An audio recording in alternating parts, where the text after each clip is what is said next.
This incident has shocked everyone.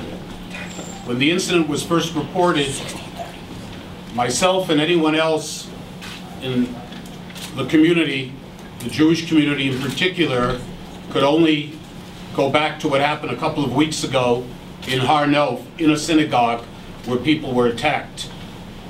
The fact is that this individual was in the synagogue about 3 times.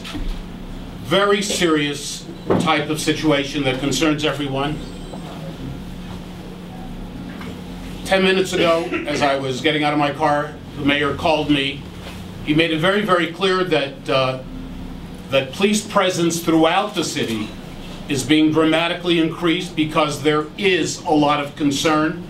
The idea of anyone, regardless of his state, would go into a synagogue, check it out, look at the situation, and then go over to a young man who he did not know and stab that person in the head. And let me say that that young man right now is in critical condition. Things have turned. We hope and pray to God that everything is going to be fine.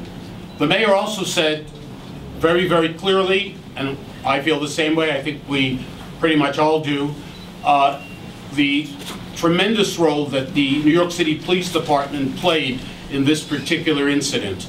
It was a very dangerous situation, and they handled things with the kind of professionalism that you have in the New York City Police Department.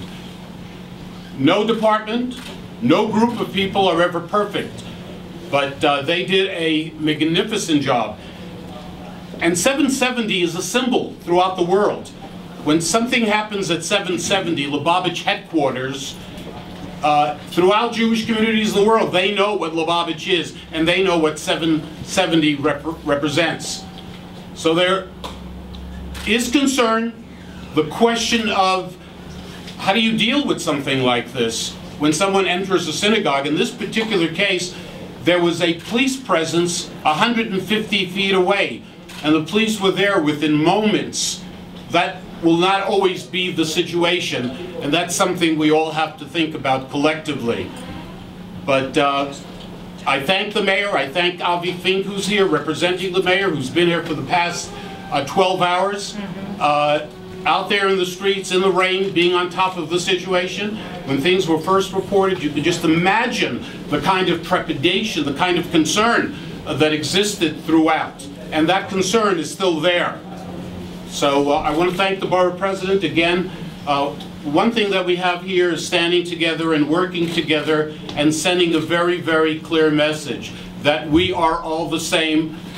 We might have some differences, but our goals are the same, our purposes are the same.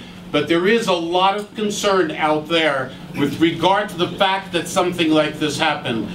These kids were sitting and learning all night. That's what they do. And the fact that something like this could happen, and if the police were not there, God only knows what else would have happened in that synagogue. So, Mr. Borough President, thank you very much for this. Thank you.